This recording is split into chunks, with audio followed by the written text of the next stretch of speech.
নমস্কার, নমস্কার, নমস্কার, নমস্কার, নমস্কার, নমস্কার, নমস্কার, নমস্কার, নমস্কার। আপনাদের সবাইকে সবাইকে সবাইকে সবাইকে নমস্কার জানাচ্ছে আপনাদের সৌমিত্র বসু।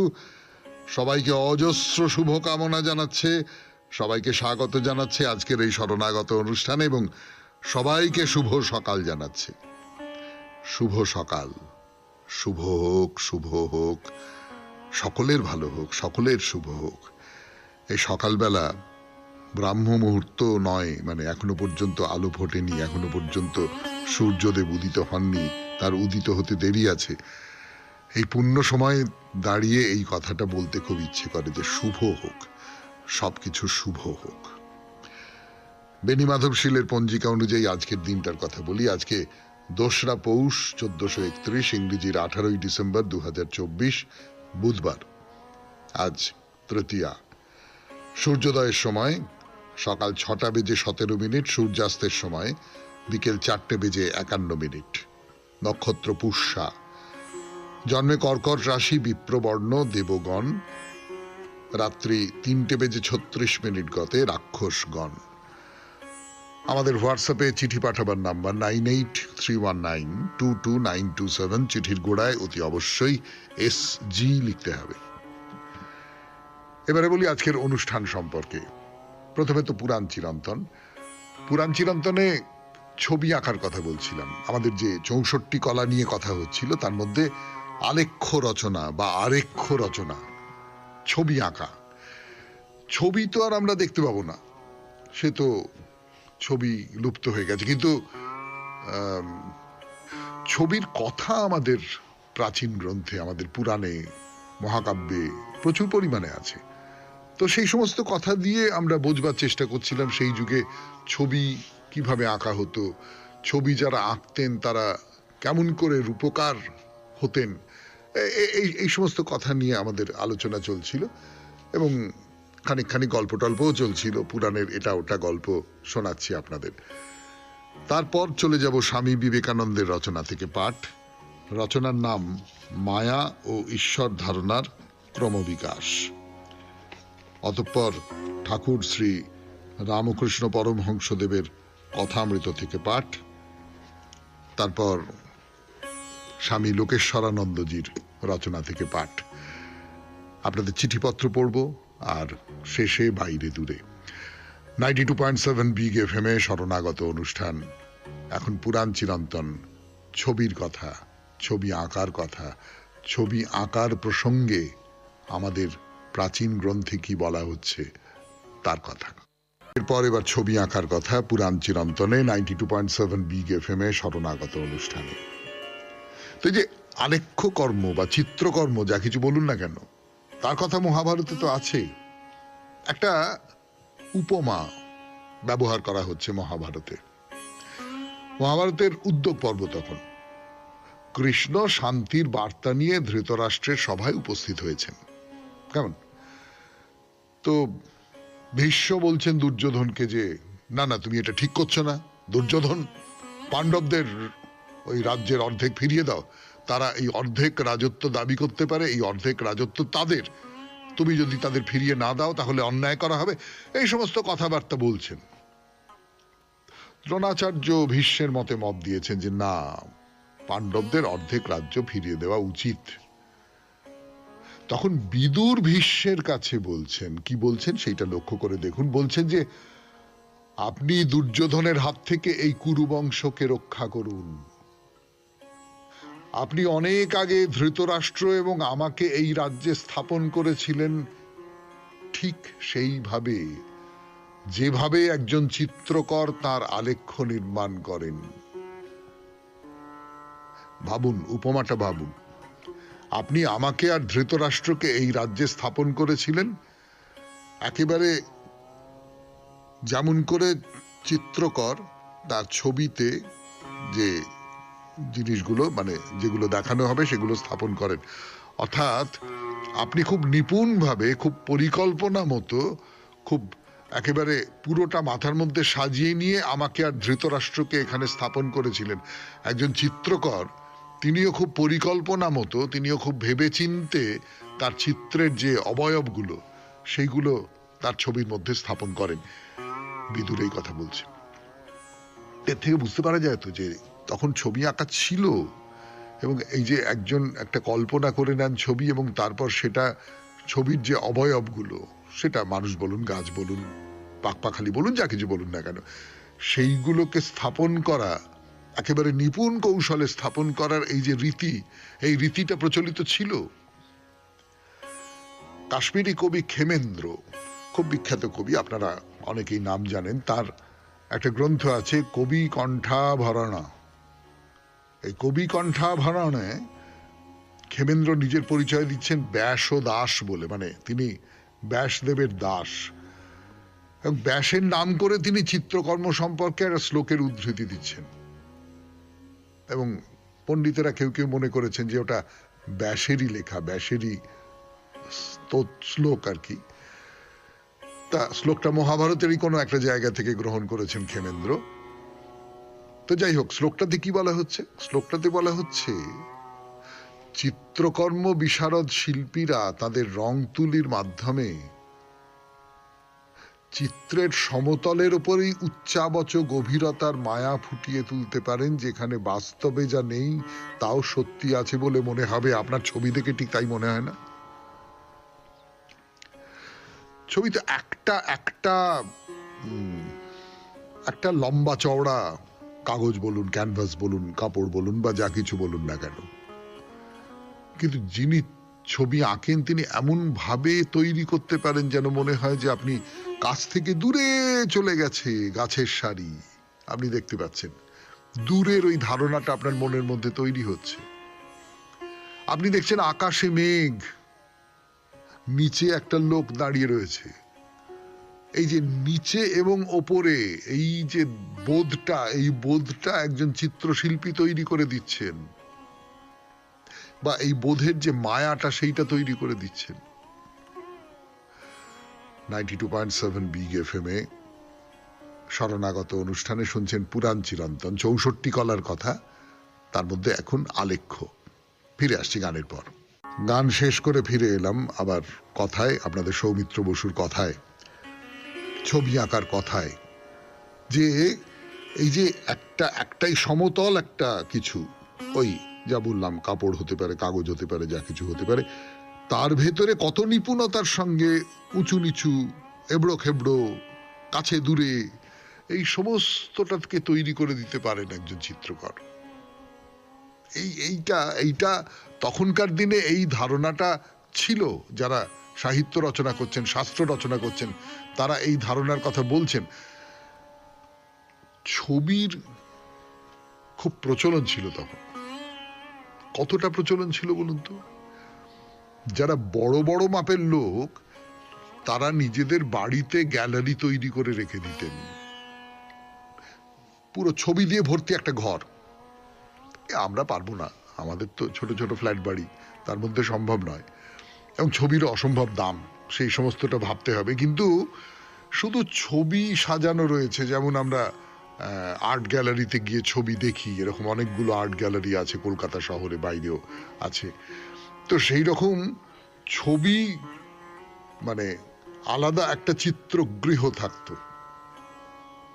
হনুমান সীতার খোঁজে লঙ্কায় প্রবেশ করার পর রাবণের যে সমস্ত বড় বড় ঘর দেখেছিলেন, তার মধ্যে লতাগৃহ ছিল, ক্রীড়াগৃহ ছিল, এমনকি রাজারা দুপুরবেলা কোথায় বিহার করবেন সেই ঘর ছিল। তেমনি আবার ছিল নানান চিত্রপটে সুসজ্জিত চিত্রগৃহ। অর্থাৎ রাজা তিনি একবার ওই চিত্রগৃহে যাবেন, গ্যালারিতে যাবেন, গ্যালারিতে গিয়ে ছবি দেখবেন। 92.7 বিগ এফএম এ শরণাগত অনুষ্ঠানে আজকের মতো শেষ করছি পুরাণ চিরন্তন, ছবি আঁকার কথা। এরপর গানের পর স্বামী বিবেকানন্দের রচনা থেকে পাঠ। রচনার নাম আপনারা জানেন, মায়া ও ঈশ্বর ধারণার ক্রমবিকাশ। এলাম গানের পর। 92.7 বিগ এফএম এ শরণাগত অনুষ্ঠান শুনছেন। আমি আছি আপনাদের সঙ্গে, আপনাদের সৌমিত্র বসু। মায়া ও ঈশ্বর ধারণার ক্রমবিকাশ, স্বামী বিবেকানন্দের রচনা থেকে। এই লেখাটি কিছুদিন ধরে পড়ছি, আবার খানিকটা অংশ পড়ে শোনাবো। যতখানি সুখ ততখানি দুঃখ। যদি মনুষ্যেতর প্রাণীরা এত তীব্রভাবে সুখ অনুভব করিয়া থাকে, তবে ইহাও সত্য যে তাহাদের দুঃখবোধ তেমনি তীব্র, মনুষ্যের অপেক্ষা সহস্র গুণে তীব্র। তথাপি তাহাদিগকে মরিতে হইবে। তাহা হইলে দাঁড়াইল এই, মানুষ মরিতে যত কষ্ট অনুভব করিবে, অপর প্রাণী তাহার শতগুণ কষ্ট ভোগ করিবে। তথাপি তাহাদের কষ্টের বিষয় না ভাবিয়া আমরা তাহাদিগকে হত্যা করি। ইহাই মায়া। আর যদি আমরা মনে করি একজন সগুণ ঈশ্বর আছেন, যিনি ঠিক মানুষেরই মতো, যিনি সব সৃষ্টি করিয়াছেন, তাহা হইলে ওই যে সকল ব্যাখ্যা মত প্রভৃতিতে বলা হয় মন্দের মধ্যে হইতে ভালো হইতেছে, সেগুলি যথেষ্ট নয়? হোক না শত সহস্র উপকার, মন্দের মধ্য দিয়া কেন উহা আসিবে? এই সিদ্ধান্ত অনুসারে তবে আমিও নিজ পঞ্চেন্দ্রিয়ের সুখের জন্য অপরের গলা কাটিব? সুতরাং ইহা কোনো যুক্তি হইল না। মন্দের মধ্য দিয়া কেন ভালো হইবে, এই প্রশ্নের উত্তর দিতে হইবে। কিন্তু এই প্রশ্নের তো উত্তর দেওয়া যায় না। ভারতীয় দর্শন ইহা স্বীকার করিতে বাধ্য হইয়াছিল। সকল প্রকার ধর্ম ও দর্শনের মধ্যে বেদান্তই অধিকতর সাহসের সহিত সত্য অন্বেষণে অগ্রসর হইয়াছেন। বেদান্ত মধ্যপথে কোথাও তাহার অনুসন্ধান স্থগিত রাখেন নাই, আর তাহার পক্ষে অগ্রসর হইবার একটি সুবিধাও ছিল। বেদান্ত ধর্মের বিকাশের সময় পুরোহিত সম্প্রদায় সত্যান্বেষীগণের মুখ বন্ধ করিয়া রাখিতে চেষ্টা করেন নাই। ধর্মে সম্পূর্ণ স্বাধীনতা ছিল। ভারতে সংকীর্ণতা ছিল সামাজিক প্রণালীতে। এখানে ইংল্যান্ডে সমাজ খুব স্বাধীন। ভারতে সামাজিক বিষয়ে স্বাধীনতা ছিল না, কিন্তু ধর্মমত সম্বন্ধে ছিল। এখানে লোকে পোশাক যেরূপ পরুক না কেন, কিংবা যাহা ইচ্ছা করুক না কেন, কেহ কিছু বলে না বা আপত্তি করে না। কিন্তু চার্চে একদিন যাওয়া বন্ধ হইলেই নানা কথা উঠে। এখানে সত্য চিন্তা করিবার সময় মানুষকে হাজারবার ভাবিতে হয় সমাজ কি বলে। অপরপক্ষে ভারতবর্ষে যদি একজন অপর জাতির হাতে খায়, অমনি সমাজ তাহাকে জাতিচ্যুত করিতে অগ্রসর হয়। পূর্বপুরুষেরা যেরূপ পোশাক পরিতেন, তাহা হইতে একটি পৃথক রূপ পোশাক পরিলেই ব্যাস তাহার সর্বনাশ। আমি শুনিয়াছি প্রথম রেলগাড়ি দেখিতে গিয়াছিল বলিয়া একজন জাতিচ্যুত হইয়াছিল। না হয় মানিয়া লইলাম ইহা সত্য নহে, কিন্তু আবার ধর্ম বিষয়ে দেখিতে পাই নাস্তিক, জড়বাদী, বৌদ্ধ, সকল রকমের ধর্ম, সকল রকমের মত, অদ্ভুত রকমের ভয়ানক ভয়ানক মত লোকে প্রচার করিতেছে, শুনিতেছে, শিখিতেছে। এমনকি মন্দিরের দ্বারদেশে ব্রাহ্মণেরা জড়বাদীগণকেও দাঁড়াইয়া তাহাদেরই দেবতার নিন্দা করিতে দেখিতেছেন। তাহাদের এই উদারতা অবশ্য স্বীকার্য। শুনলেন স্বামী বিবেকানন্দের রচনা থেকে পাঠ, মায়া ও ঈশ্বর ধারণার ক্রমবিকাশ। এরপর গানের পর ঠাকুর শ্রী রামকৃষ্ণ পরমহংসদেবের কথা অমৃত। আমি আছি আপনাদের সঙ্গে, আপনাদের সৌমিত্র বসু। গানের পর ফিরে এলাম 92.7 বিগ এফএম এ শরণাগত অনুষ্ঠানে। এখন ঠাকুর শ্রী রামকৃষ্ণ পরমহংসদেবের কথা অমৃত থেকে পড়ে শোনাব।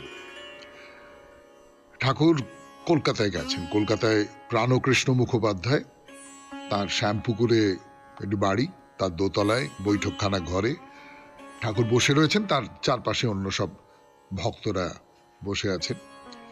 এই বেলা 1-2 হবে। তো কাপ্তেন, ঠাকুর খুব ভালোবাসতেন তাকে, কাপ্তেন বাবু। তো তার খুব ইচ্ছে যে কাপ্তেনের বাড়ি গিয়ে তাকে দর্শন করে তারপরে কেশব সেনকে দেখতে যাবেন। ওই প্রাণকৃষ্ণের বৈঠকখানায় বসে আছেন। রাম আছেন, মনমোহন আছেন, কেদার, সুরেন্দ্র, গিরীন্দ্র মানে সুরেন্দ্রর ভাই, রাখাল, বলরাম মাস্টার, এরা সকলে রয়েছেন। তো আরো পাড়ার লোকজনেরা সব আছেন। তারা খুব উৎসুক হয়ে বসে আছেন যে ঠাকুর কি বলেন, ঠাকুরের কি উপদেশ, ঠাকুরের কি উপলব্ধি, সেইগুলো শোনবার জন্য বসে আছেন। তো ঠাকুর বলছেন যে ঈশ্বর ও তাহার ঐশ্বর্য, এই জগৎ হলো তার ঐশ্বর্য। এই জগৎ, ঠাকুর এরকম কথা বলেছেন যে ভগবান তুমি এই দিয়েছো, সেই দিয়েছো, অমুক দিয়েছো, তমুক দিয়েছো, এই যারা বন্দনা করে, ভগবানের বন্দনা করে, তুমি আকাশ দিয়েছো, বাতাস দিয়েছো, সূর্যের আলো দিয়েছো, জল দিয়েছো, আমাদের খাবার দিয়ে, এই আবার কি? এরকম বন্দনা করার কোনো মানে নেই। ঠাকুর তো বরাবর এটা বলে এসেছেন, এই বন্দনা করার কোনো মানে নেই। তিনি আমার বাবা, তিনি আমার মা, তিনি আমাকে এই সমস্ত দেবেন না? ছেলে হিসেবে আমার তো এটা দাবি যে তিনি আমাকে এই সমস্ত দেবেন, তার যা কিছু আছে সেইগুলো আমাকে দেবেন। এর জন্য তার স্তুতি করা, স্তব করার কোনো মানে হয় না। এখানে কি বলছেন? এখানে বলছেন এই জগৎটা তার ঐশ্বর্য। সত্যি সত্যি কথাটা একটা ছোট বাক্য, কিন্তু যদি ভেবে দেখেন তাহলে বুঝতে পারবেন যে এই যে পৃথিবীটা, এই পৃথিবীতে আমরা বাস করি, মানে আমার জ্ঞান তো আমি খুব ভালো জানি না, কিন্তু আমার জ্ঞান তো এই যে গোটা বিশ্ব ব্রহ্মাণ্ড, মানে আকাশের দিকে তাকিয়ে আপনি যা দেখেন রাত্রির বেলার আকাশের দিকে তাকিয়ে, তার চেয়ে আরো আরো আরো অসংখ্য অনেক গুণে বড় তো এই বিশ্ব ব্রহ্মাণ্ড। এই যে বিশ্ব ব্রহ্মাণ্ড, আমাদের বিজ্ঞানীরা এই এই যে সেই বিশ্ব ব্রহ্মাণ্ডের মধ্যে আমাদের পৃথিবীর মতন এমন কোনো একটা জায়গা খুঁজে বার করতে পারেননি। মানে তাদের খুব সীমাবদ্ধ জ্ঞান, আমি স্বীকার করে নিচ্ছি, কিন্তু পারেননি। এই যে আমাদের জন্যে এই আকাশ বাতাস, এই যে অন্ন, এই যে এই যা কিছু সমস্তটা সাজানো রয়েছে, তো তা সেইটা ঠাকুর বলছেন এইটা হচ্ছে তার ঐশ্বর্য। কিন্তু সেই কথা যে তুমি অমুকের এই বাড়ি সেই বাড়ি, আরে তাকে দেখো, তার খোঁজ করবে না, শুধু বাড়ি গাড়ি বাগান ঐশ্বর্য এইটা দেখেই মুগ্ধ হয়ে থাকবে? তাকে খুঁজে দেখতে হবে তো তোমাকে, সেইটা কেউ করে না। কামিনী কাঞ্চন ভোগ করতে সকলে যায়, কিন্তু অশান্তি বেশি। শুনছেন কথামৃত থেকে পাঠ 92.7 বিগ FM এ শরণাগত অনুষ্ঠানে।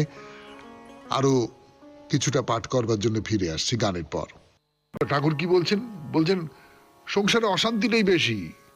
সংসার যেন বিশালাক্ষীর নৌকো করে দহে একবার পড়ে গেলে আর রক্ষা নেই। শেকুল কাঁটার মতো এক ছাড়ে তো আরেক জড়ায়। গোলক ধান্দায় একবার ঢুকলে বেরোনো মুশকিল, মানুষ যেন ঝলসা পোড়া হয়ে যায়। একটা জিনিস লক্ষ্য করে দেখুন, বিশালাক্ষীর নৌকো একবার পড়লে আর বেরোতে পারে না। শেকুল কাঁটা, গোকুল বান্দা, তার মানে সবকটা একেবারে লোকায়ত স্তর থেকে, সেই লোকায়ত স্তর থেকে উদাহরণ তুলে নিচ্ছেন তিনি, উপমা তুলে নিচ্ছেন। এইটা একটা অসাধারণ। তো ভক্ত জিজ্ঞেস করছে তাহলে এখন উপায়? উপায় হচ্ছে সাধু সঙ্গ আর প্রার্থনা। বৈদ্যের কাছে না গেলে রোগ ভালো হয় না। সাধু সঙ্গে একদিন করলে হয় না, সর্বদাই দরকার, রোগ লেগেই আছে। আবার বৈদ্যের কাছে না থাকলে নাড়ি জ্ঞান হয় না, সঙ্গে সঙ্গে ঘুরতে হয়। তবে কোনটি কফের নাড়ি কোনটি পিত্তের নাড়ি তাহলে বোঝা যায়। তো ভক্ত জিজ্ঞেস করছেন যে আচ্ছা সাধু সঙ্গে কি উপকার হয়?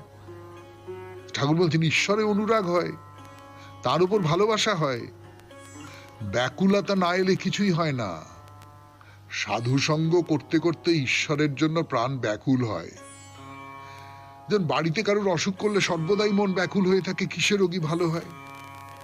আবার কারোর যদি কর্ম যায়, সে ব্যক্তি যেমন আপিসে আপিসে ঘুরে ঘুরে বেড়ায়, ব্যাকুল হতে হয়, সেই রকম যদি কোনো আপিসে বলে কর্ম খালি নেই, আবার তার পরদিন এসে জিজ্ঞেস করে আজ কি কর্ম খালি হয়েছে? অর্থাৎ ব্যাকুলতা মানে এমন ব্যাকুলতা, এই যে কারুর একটা বাড়িতে অসুখ করেছে, কিসে তার ভালো হবে, কিসে তার ভালো হবে, কিসে তার ভালো হবে, অর্থাৎ তাকে বাদ দিয়ে আমার চলবে না, তার অসুখ ভালো না হলে আমার চলবে না, আমার চাকরি চলে গেছে, আমায় যে করে হোক একটা চাকরি পেতে হবে। বারবার বেড়ালের মতন করে সেই জায়গায় যাচ্ছি, গিয়ে বলছি যে কাজ কি খালি হয়েছে? সে বলছে না না না, কাজ ফাজ খালি নেই, জান। আবার ঘুরে পরের দিন এসে মানে আজকে কি কিছু পাওয়া যাবে? অর্থাৎ আমি বাঁচবো না তো। এই যে সেই গুরু শিষ্যকে কি বলেছিলেন, যে শিষ্য বলেছিলেন কিরকম করে ঈশ্বরকে ডাকলে তবে তাকে পাওয়া যাবে। গুরু বলে চল আমার সঙ্গে আয়, বলে এসে তাকে পুকুরের ধারে নিয়ে গিয়ে ঘাড় ধরে জলের মধ্যে মুখটা ডুবিয়ে দিয়েছেন। তোলেন না, শিষ্য তো করছে। বেশ খানিকটা পরে তুলেছেন। শিষ্য হাঁপাচ্ছে। তো গুরু বললেন, কিরম লাগছিল? বলো, প্রাণ আঁকুপাকু করছিল, মনে হচ্ছিল মরে যাবো। বলে, ওই যখন তার জন্য প্রাণ আঁকুপাকু করবে, মনে হবে মরে যাচ্ছি, তখন তিনি দেখা দেবেন। কথামৃত থেকে পাঠ শুনলেন 92.7 বিগ এফএম এ শরণাগত অনুষ্ঠানে। এবারে গানের পর স্বামী লোকেশ্বরানন্দের রচনা থেকে পাঠ। রচনার নাম বেষ্টি বনাম সমষ্টি। ফিরে আসছে আমি আপনাদের সৌমিত্র বসু। বেষ্টি বনাম সমষ্টি, 92.7 বিগ এফএম এ শরণাগত অনুষ্ঠান শুনছেন। আমি আছি আপনাদের সঙ্গে, আপনাদের সৌমিত্র বসু। এখন স্বামী লোকেশ্বরানন্দের রচনা থেকে পাঠ। পৃথিবীকে আরো সুন্দর করে তোলার প্রচেষ্টা মানুষ সবসময়ই করে আসছে, কিন্তু পেরেছে কি? পৃথিবী উন্নত হয়েছে কি? কেউ বলবেন হয়েছে, আবার কেউ বলবেন হয়নি। সুন্দরতর পৃথিবী বলতে কার কি ধারণা, তার ওপরেই তাদের উত্তর নির্ভর করছে। এ ব্যাপারে কারোর সাথেই কারোর মতের মিল হবে না। প্রশ্নটিকে দুটি ভিন্ন দৃষ্টিকোণ থেকে বিচার করা যেতে পারে। এক, ব্যক্তি বা বেষ্টির দিক থেকে। দুই, সমষ্টি বা সমাজের দিক থেকে। প্রথম পক্ষের যারা, তারা বলবেন হ্যাঁ, সামগ্রিকভাবে কিছু উন্নতি হয়তো হয়েছে। এখন খাদ্যের যোগান বেড়েছে, পোশাক পরিচ্ছদ, ঘর বাড়ির উন্নতি হয়েছে, স্বাস্থ্য রক্ষার ব্যবস্থা দিয়েও এখন আগের থেকে অনেকটা ভালো। কিন্তু এই যে উন্নতি, তার মূল্য দিতে হয়েছে বেষ্টিকেই। এটি অবশ্য স্বতঃসিদ্ধ যে কোন দেশ কতটা উন্নত তা নির্ভর করে সে দেশের জনসাধারণ প্রত্যেকে কতটা ত্যাগ স্বীকার করে তার উপর। জনসাধারণ যদি স্বেচ্ছায় ত্যাগ স্বীকার করে তাহলে বলার কিছুই নেই, কিন্তু অধিকাংশ ক্ষেত্রে ত্যাগ করতে বাধ্য করা হয়। যদি ত্যাগের অনুপাতে সুযোগ সুবিধাগুলোও বন্টিত হতো তাহলেও নয় কথা ছিল, কিন্তু তা তো হয় না। দুঃখের বিষয়ে যারা দেশ চালান তারা সবসময় সৎ ও কর্মকুশল হন না, ফলে তাদের কর্মসূচিগুলিও বহু ক্ষেত্রে তামাশার বস্তু হয়ে দাঁড়ায়। কিন্তু যেহেতু শাসন ক্ষমতা তাদের হাতে, তারা যা ইচ্ছে তাই করেও পার পেয়ে যান। রাষ্ট্রের অত্যাচার সত্যি অনেক সময় মাত্রা ছাড়িয়ে যায়, কিন্তু ব্যক্তির সব রকম সুযোগ সুবিধা ও অধিকার হরণ করেও কি রাষ্ট্র তার প্রতিশ্রুত সুখ ও সমৃদ্ধির দিনগুলিকে এগিয়ে আনতে পেরেছে? মোটেই নয়। জাতির দিক থেকে যৎসামান্য প্রগতি যদি হয়েও থাকে, ব্যক্তির ক্ষেত্রে তা একেবারেই শূন্য। ব্যক্তি স্বাধীনতার বিরুদ্ধে যুক্তি দেখিয়ে বলা হয় যে মানুষ স্বাধীনতার অপব্যবহার করে। খুব কম মানুষই নিজের স্বার্থ এবং দেশের স্বার্থ এই দুইয়ের মধ্যে সামঞ্জস্য বিধান করতে পারে। দমন না করলে তারা স্বেচ্ছাচারী হয়ে অন্যদের কৃতদাস বানিয়ে ফেলবে এবং দেশকে ব্যক্তিগত সম্পত্তিতে পরিণত করবে। মানুষ স্বভাবতই স্বার্থপর। সমাজের বা অন্যের সুবিধার জন্য শতপ্রবৃত্ত হয়ে সে নিজের স্বার্থ বিসর্জন দেবে, এ আশা দুরাশা। কেউ যদি তা করেন তাকে ব্যতিক্রম বলেই ধরতে হবে। অতএব ব্যক্তি কি করছে না করছে তার প্রতি রাষ্ট্রকে নজর রাখতেই হবে, যাতে সে অন্যদের শোষণ করতে না পারে। সমাজে যিনি যত সুপ্রতিষ্ঠিত, সামর্থ্য যার যত বেশি, অন্যকে নিজের স্বার্থে ব্যবহার করার সম্ভাবনাও তার তত বেশি। এরকম যাতে না হয়, রাষ্ট্রকে সে ব্যাপারে সতর্ক থাকতে হয়। তাছাড়াও দেশের সামগ্রিক উন্নতির কথা রাষ্ট্রকে ভাবতে হয়। দেশের কোনো একটি বিশেষ অংশ বা জনসাধারণের একটি গোষ্ঠীর কথা ভাবলেই চলে না। এই কারণেই রাষ্ট্রীয় নিয়ন্ত্রণ আবশ্যক। রাষ্ট্রের মাধ্যমেই মানুষ চিন্তা করে, তাদের চিন্তাগুলিকে রূপায়িত করে থাকে। এই জন্যই রাষ্ট্রের স্থান সকলের ওপরে এবং সেটাই হওয়া উচিত। এখন প্রশ্ন হলো, সমাজ ব্যক্তির জন্য না ব্যক্তি সমাজের জন্য? সন্দেহ নেই ব্যক্তির জন্যই সমাজ। আদর্শ সমাজের লক্ষ্য হলো তা ব্যক্তিকে বিকশিত হতে সাহায্য করে, কখনো সে ব্যক্তির স্বাধীনতায় হস্তক্ষেপ করে না। তা যদি কখনো সে করে, সে শুধু এই জন্যে যে সমষ্টির স্বার্থ ক্ষুণ্ণ হচ্ছে অথবা ব্যক্তির আচরণে অন্যরা আহত হচ্ছেন। অনুরূপভাবে যিনি ভালো মানুষ তিনি কেবল নিজের কথাই ভাবেন না, প্রতিবেশী ও সমাজের কথাও চিন্তা করেন। ব্যক্তিগত উৎকর্ষের জন্য যেসব সুখ সুবিধা তার প্রাপ্য, সেসব তিনি স্বেচ্ছায় ছেড়ে দেন। যে সুবিধা থেকে অন্যেরা বঞ্চিত তা তিনি নিজে ভোগ করতে চান না। আদর্শ সমাজ এরকম ব্যক্তিকে আদর্শ ব্যক্তিত্বে রূপান্তরিত হতে সাহায্য করে। শুনলেন স্বামী লোকেশ্বরানন্দজির রচনা থেকে পাঠ, বেষ্টি বনাম সমষ্টি। এরপর গান, গানের পর আপনাদের চিঠিপত্র। গানের পর ফিরে এলাম 92.7 বিগ এফএম এ শরণাগত অনুষ্ঠানে। এবারে চিঠিপত্র। আজকের চিঠিটি লিখেছেন সত্যব্রত দত্ত, জয়শ্রী পার্ক, পূর্ব বেহালা, কলকাতা 34 থেকে। অভিযোগের চিঠি। অভিযোগটা শরণাগত অনুষ্ঠান সম্পর্কে নয়, তার প্রচার সম্পর্কে, বস্তুত বিগ এফএম এর প্রচার সম্পর্কে। খুব গুরুত্বপূর্ণ চিঠি, আমি চিঠিটা পড়ি। যতদূর জানি আপনাদের ট্রান্সমিশন হয় গলফ ক্লাবের টিভি টাওয়ার থেকে। সেখান থেকে আকাশপথে আমার বাড়ির দূরত্ব বড়জোর 3 কিলোমিটার, পূর্ব বেহালায়। দুঃখের কথা, সেখান থেকেও আপনাদের বিগ এফএম এর অনুষ্ঠান শোনা যায় অত্যন্ত অস্পষ্ট। যত বেশি বড় আকাশ তার লাগাচ্ছি ততই অস্পষ্ট হচ্ছে। Atmospheric and oscillation disturbances. অবশেষে একটি অত্যন্ত নিম্নমানের পুরনো এফএম ট্রানজিস্টার নিয়ে সারা বাড়ির এঘর ওঘর, এই জানালা ওই জানালা ঘুরে ঘুরে কোনো মতে আপনাদের অনুষ্ঠান স্পষ্টতরভাবে শুনতে পাই। অথচ আপনাদের WA গ্রুপে গড়িয়ার রেকর্ডিং অনেক স্পষ্ট। এ ব্যাপারে আমার যতটুকু কারিগরি জ্ঞান আছে সেই অনুযায়ী বলতে পারি যে আপনাদের ট্রান্সমিশনের বিমিং টিউনিং হয়তো ঠিক নেই।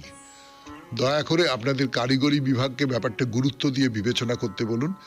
প্রতিদিন সকালে আপনার অনুষ্ঠান শোনাটা আমার কাছে যন্ত্রণা বিশেষ, কিন্তু নেশার তাগিদে ওইভাবেই শুনতে হয়। ইতি সত্যব্রত দত্ত, জয়শ্রী পার্ক, পূর্ব বেহালা, কলকাতা 34। সত্যব্রত বাবু, বিগ এফএম এর পক্ষ থেকে আপনার কাছে এবং আপনার মতন যারা আছেন, যারা শুনতে পাচ্ছেন না ভালো করে, তাদের কাছে ক্ষমা চেয়ে নিচ্ছি। একটা চোরা আনন্দ হচ্ছে না এমনটা কিন্তু নয়, স্বীকার করা উচিত। সেটা হচ্ছে এত অসুবিধে সহ্য করেও আপনি শরণাগত শুনছেন, বিগ এফএম শুনছেন, এইটাই একটা চোরা আনন্দ হচ্ছে। সেটা আমি কিছুতেই ঠেকিয়ে রাখতে পারছি না, কিন্তু আমার বিবেক বুদ্ধি বলছে যে এই আনন্দটা আমার পাওয়া উচিত নয়। তার তুলনায় আপনার অভিযোগটা অনেক বেশি গুরুত্বপূর্ণ। আপনি নিশ্চিন্ত থাকুন, আজকের অনুষ্ঠান শেষ করা মাত্র আমি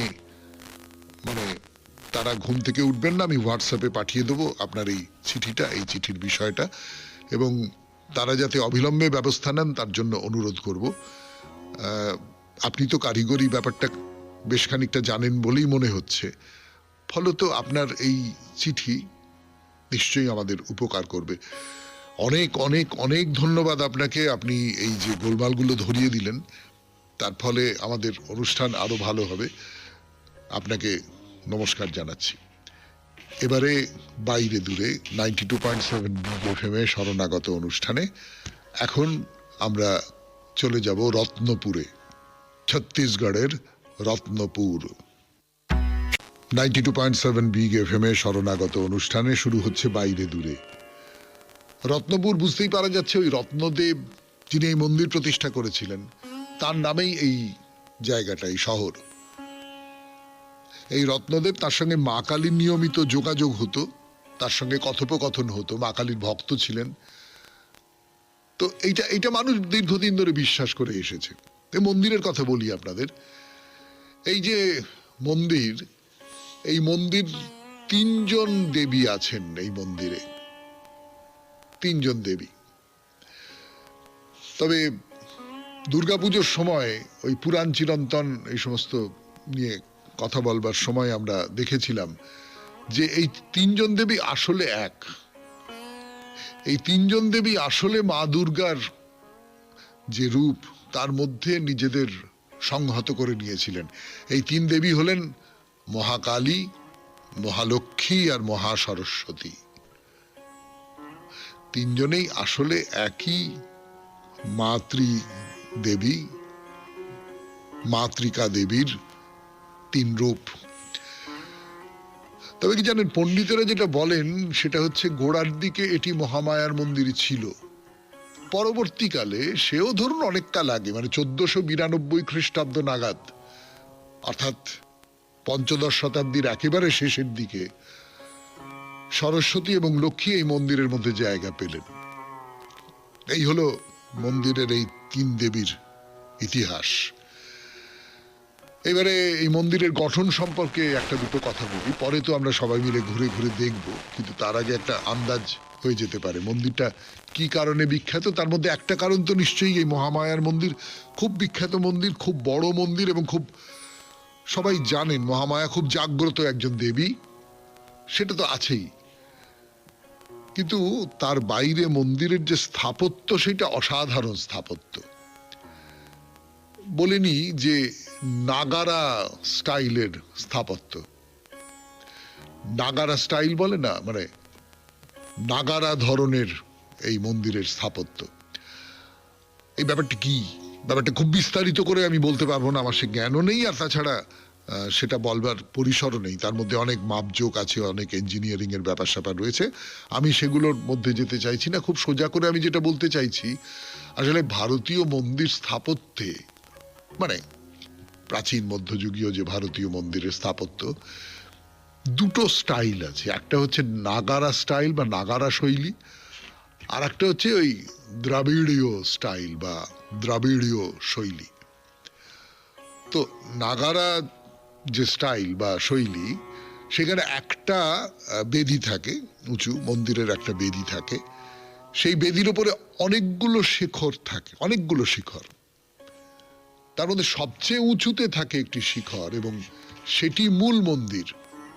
তার যে গর্ভগৃহ, সেই গর্ভগৃহটা সেই শিখরের নিচে থাকে, সবচেয়ে উঁচু শিখরের নিচে। এইটা মোটামুটি ভাবে উত্তর ভারতের খুব জনপ্রিয় একটা মন্দির নির্মাণের শৈলী, এবং বহুদিনের পুরনো শৈলী, তাতে কোনো সন্দেহ নেই। তো এই তো হলো নাগারা শৈলীর কথা। আবার মন্দিরের কথায় ফিরে আসি। মন্দিরটা উত্তর দিকে মুখ করে রয়েছে, এবং অসাধারণ অসাধারণ, যাকে ইংরেজিতে বলে গ্র্যান্ডার, মানে জমকালো একটা মন্দির যাকে বলে। রাজার তৈরি মন্দির, তো একটা রাজকীয় আভিজাত্যের ব্যাপার আছে এই যে মন্দির এর গঠনের মধ্যে। এইবারে আমাদের যেটা জানবার কথা সেটা হচ্ছে রত্নপুর যাবেন কেমন করে, এই মন্দির দর্শন করবার জন্য যে যাবেন সেটা কেমন করে যাবেন বলবার জন্য ফিরে আসছি আমি, আপনাদের সৌমিত্র বসু, 92.7 বিগ FM এ শরণাগত অনুষ্ঠানে। কি করে যাবেন মহামায়ার মন্দিরে, রত্নপুরের এই যে মহামায়ার মন্দির ছত্তিশগড়ে, কি করে যাবেন? তো এই প্রশ্নের উত্তর দিতে গেলে কোথা থেকে যাবেন সেটা তো আগে জানা দরকার। কোথা থেকে যাবেন? আমি বলি কি, আপনি ছত্তিশগড়ের রাজধানী থেকেই রত্নপুরে যান। ছত্তিশগড়ের রাজধানী কি? ছত্তিশগড়ের রাজধানী হচ্ছে রায়পুর। এই রায়পুর থেকে রত্নপুর কত দূরে? আপনি রায়পুর থেকে ট্রেনে যেতে পারেন, কিছু ট্রেন রয়েছে, বোধহয় 6টার মতন ট্রেন রয়েছে রায়পুর থেকে রত্নপুরের দিকে যায়। আর তার বাইরে বাস বা গাড়ি তো আছেই, সড়ক পথেও যেতে পারেন। সড়ক পথে যাওয়াই ভালো, বেশ নিজের মতন করে চলে গেলেন, ট্রেনের সময় অনুযায়ী যেতে হলো না, আপনি যখন ইচ্ছে উঠলেন, যখন ইচ্ছে পথের মধ্যে নেমে হয়তো একটু চাটা খেলেন, ইত্যাদি ইত্যাদি। ফলে সড়ক পথে যাওয়াটা ভালো। তা দূরত্ব হচ্ছে মোটামুটি এই ধরুন 145 কিলোমিটারের মতন। সময় কত লাগবে? 145 কিলোমিটার রাস্তা ঘন্টা 3-3.5 যদি গাড়িতে যান। তাহলে গাড়িতে যাওয়া সাব্যস্ত হলো। তো গাড়ি করে আপনি যাচ্ছেন, চওড়া রাস্তা, শহর গ্রাম পার হয়ে যেরকম করে একটা জায়গা থেকে আরেকটা জায়গায় যায়, সেটা আমি বহুবার বলেছি, আর বলবো না। আপনি গিয়ে পৌঁছে গেলেন রত্নপুরে। রত্নপুর একেবারে ভিড়ভাট্টার একটা শহর, এবং মন্দিরটাও খুব ভিড়ভাট্টার জায়গার মধ্যেই কিন্তু। তো আপনি সেখানে গিয়ে মহামায়ার মন্দির, একটা তোরণ দেখতে পাবেন। তোরণটি চমৎকার চমৎকার, অপূর্ব সুন্দর সমস্ত কারুকার্য তোরণের মাথার উপরে। মানে দেখলে, অনেক তোরণের কথাই তো বলেছি আপনাদের, অনেক রকম তোরণের কথাই বলেছি, কিন্তু এই যে তোরণটি, এই তোরণটির মতন তোরণ আমি আগে কোথাও দেখেছি বলে আমার মনে পড়ছে না। মানে তোরণের মাথার উপরে নানান রকম অনেকগুলো ঘোড়া, এবং সেই ঘোড়াগুলো যে লাফিয়ে নামবার জন্য উদ্যত হয়ে আছে। হ্যাঁ, একটা রাজার মুকুটের মতন একটা তোরণের চেহারাটা মুকুটের মতোই দেখতে লাগে। এই তোরণের তলা দিয়ে আপনাকে এগিয়ে যেতে হবে মন্দিরের দিকে। তো সেই এগোনোর কথা আজকে থাক, আবার পরের দিন হবে। 92.7 বিগ FM এ শরণাগত অনুষ্ঠান আজকের মতো এখানেই শেষ করছি। আমাদের হোয়াটসঅ্যাপে চিঠি পাঠাবার নাম্বার 9831922927। চিঠির গোড়ায় অতি অবশ্যই SG লিখতে হবে। এবার তাহলে রবীন্দ্রনাথের কবিতা। পঞ্চস্বরে দগ্ধ করে করেছ একই সন্ন্যাসী, বিশ্বময় দিয়েছ তারে ছড়ায়, ব্যাকুলতর বেদনা তার বাতাসে উঠে নিঃশ্বাসী, অশ্রুতার আকাশে পড়ে গড়ায়, ভরিয়া উঠে নিখিল ভব রতি বিলাপ সঙ্গীতে, সকল দিক কাঁদিয়া উঠে আপনি, ফাগুন মাসে নিমেষ মাঝে না জানি কার ইঙ্গিতে, শিহরি উঠি মুরছি পরে অবনী। আজকে তাই বুঝিতে নারী কিসের বাজে যন্ত্রণা, হৃদয় বিনা যন্ত্রে মহাপুলকে, তরুণী বসি ভাবিয়া মরে কি দেয় তারে মন্ত্রণা, মিলিয়া সবে দুলোকে আর ভুলোকে। কি কথা উঠে মর্মরিয়া বকুল তরু পল্লবে, ভ্রমর উঠে গুঞ্জরিয়া কি ভাষা, ঊর্ধ্ব মুখে সূর্যমুখী সরিছে কোন বল্লভে, নির্ঝরিণী বহিছে কোন পিপাসা। বসনকার হে দেখিতে পাই জ্যোৎস্নালোকে লুণ্ঠিত, নয়নকার নীরব নীল গগনে, বদনকার দেখিতে পাই কিরণে অবগুণ্ঠিত, চরণকার কোমল তৃণশয়নে, পরশকার পুষ্পবাসে পরাণ মন উল্লাসী, হৃদয়ে উঠে লতার মতো জড়ায়ে, পঞ্চস্বরে ভস্য করে করেছ একই সন্ন্যাসী, বিশ্বময় দিয়েছ তারে ছড়ায়। খুব ভালো থাকবেন, আনন্দে থাকবেন। নমস্কার নমস্কার নমস্কার নমস্কার নমস্কার নমস্কার নমস্কার নমস্কার নমস্কার নমস্কার। আপনাদের সবাইকে সবাইকে সবাইকে সবাইকে নমস্কার জানাচ্ছে আপনাদের সৌমিত্র বসু। সবাইকে অজস্র শুভকামনা জানাচ্ছে, সবাইকে স্বাগত জানাচ্ছে আজকের এই শরণাগত অনুষ্ঠানে, এবং সবাইকে শুভ সকাল জানাচ্ছে। শুভ সকাল, শুভ হোক, শুভ হোক, সকলের ভালো হোক, সকলের শুভ হোক। এই সকালবেলা ব্রাহ্ম মুহূর্ত নয়, মানে এখনো পর্যন্ত আলো ফোটেনি, এখনো পর্যন্ত সূর্যদেব উদিত হননি, তার উদিত হতে দেরি আছে। এই পূর্ণ সময় দাঁড়িয়ে এই কথাটা বলতে খুব ইচ্ছে করে যে শুভ হোক, সবকিছু শুভ হোক। বেনি মাধবশীলের পঞ্জিকা অনুযায়ী আজকের দিনটার কথা বলি। আজকে 2রা পৌষ 1431, ইংরেজির 18ই ডিসেম্বর 2024, বুধবার। আজ তৃতীয়া। সূর্যোদয়ের সময় সকাল 6টা বেজে 17 মিনিট, সূর্যাস্তের সময় বিকেল 4টে বেজে 51 মিনিট। নক্ষত্র পুষ্যা। জন্মে কর্কট রাশি, বিপ্রবর্ণ, দেবগণ। রাত্রি 3টে বেজে 36 মিনিট গতে রাক্ষসগণ। আমাদের হোয়াটসঅ্যাপে চিঠি পাঠাবার নাম্বার 9831922927। চিঠির গোড়ায় অতি অবশ্যই SG লিখতে হবে। এবারে বলি আজকের অনুষ্ঠান সম্পর্কে। প্রথমে তো পুরাণ চিরন্তন। পুরাণ চিরন্তনে ছবি আঁকার কথা বলছিলাম। আমাদের যে 64 কলা নিয়ে কথা হচ্ছিল, তার মধ্যে আলেখ্য রচনা বা আরেখ্য রচনা, ছবি আঁকা। ছবি তো আর আমরা দেখতে পাবো না, সে তো ছবি লুপ্ত হয়ে গেছে, কিন্তু ছবির কথা আমাদের প্রাচীন গ্রন্থে, আমাদের পুরাণে, মহাকাব্যে প্রচুর পরিমাণে আছে। তো সেই সমস্ত কথা দিয়ে আমরা বোঝবার চেষ্টা করছিলাম সেই যুগে ছবি কিভাবে আঁকা হতো, ছবি যারা আঁকতেন তারা কেমন করে রূপকার হতেন। এই সমস্ত কথা নিয়ে আমাদের আলোচনা চলছিল, এবং খানিক গল্প টল্পও চলছিল, পুরাণের এটা ওটা গল্প শোনাচ্ছি আপনাদের। তারপর চলে যাব স্বামী বিবেকানন্দের রচনা থেকে পাঠ, রচনার নাম মায়া ও ঈশ্বর ধারণার ক্রমবিকাশ। অতঃপর ঠাকুর শ্রী রামকৃষ্ণ পরমহংসদেবের কথামৃত থেকে পাঠ, তারপর স্বামী লোকেশ্বরানন্দজির রচনা থেকে পাঠ। আপনাদের চিঠিপত্র পড়ব, আর শেষে বাইরে দূরে 92.7 বিগ FM এ শরণাগত অনুষ্ঠান। এখন পুরাণ চিরন্তন, ছবির কথা, ছবি আঁকার কথা, ছবি আঁকার প্রসঙ্গে আমাদের প্রাচীন গ্রন্থে কি বলা হচ্ছে তার কথা। এরপর এবার ছবি আঁকার কথা পুরাণ চিরন্তনে 92.7 বিগ FM এ শরণাগত অনুষ্ঠানে। তো এই যে আলেখ্য কর্ম বা চিত্রকর্ম যা কিছু বলুন না কেন, তার কথা মহাভারতে তো আছে। একটা উপমা ব্যবহার করা হচ্ছে মহাভারতে।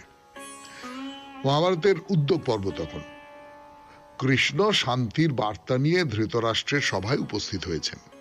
কেমন? তো ভীষ্ম বলছেন দুর্যোধনকে যে না না, তুমি এটা ঠিক করছো না। দুর্যোধন, পাণ্ডবদের ওই রাজ্যের অর্ধেক ফিরিয়ে দাও, তারা এই অর্ধেক রাজত্ব দাবি করতে পারে, এই অর্ধেক রাজত্ব তাদের, তুমি যদি তাদের ফিরিয়ে না দাও তাহলে অন্যায় করা হবে। এই সমস্ত কথাবার্তা বলছেন। দ্রোণাচার্য ভীষ্মের মতে মত দিয়েছেন যে না, পাণ্ডবদের অর্ধেক রাজ্য ফিরিয়ে দেওয়া উচিত। তখন বিদুর ভীষ্মের কাছে বলছেন, কি বলছেন সেইটা লক্ষ্য করে দেখুন। বলছেন যে আপনি দুর্যোধনের হাত থেকে এই কুরুবংশকে রক্ষা করুন। আপনি অনেক আগে ধৃতরাষ্ট্র এবং আমাকে এই রাজ্যে স্থাপন করেছিলেন ঠিক সেইভাবে, যেভাবে একজন চিত্রকর তার আলেখ্য নির্মাণ করেন। ভাবুন, উপমাটা ভাবুন। আপনি আমাকে আর ধৃতরাষ্ট্রকে এই রাজ্যে স্থাপন করেছিলেন একেবারে যেমন করে চিত্রকর তার ছবিতে যে জিনিসগুলো, মানে যেগুলো দেখানো হবে সেগুলো স্থাপন করেন। অর্থাৎ আপনি খুব নিপুণভাবে, খুব পরিকল্পনা মতো, খুব একেবারে পুরোটা মাথার মধ্যে সাজিয়ে নিয়ে আমাকে আর ধৃতরাষ্ট্রকে এখানে স্থাপন করেছিলেন। একজন চিত্রকর, তিনিও খুব পরিকল্পনা মতো, তিনিও খুব ভেবেচিন্তে তার চিত্রের যে অবয়বগুলো সেইগুলো তার ছবির মধ্যে স্থাপন করেন। বিদুর এই কথা বলছে। এর থেকে বুঝতে পারা যায় তো যে তখন ছবি আঁকা ছিল, এবং এই যে একজন একটা কল্পনা করে নেন ছবি, এবং তারপর সেটা ছবির যে অবয়বগুলো, সেটা মানুষ বলুন, গাছ বলুন, পাখপাখালি বলুন, যা কিছু বলুন না কেন,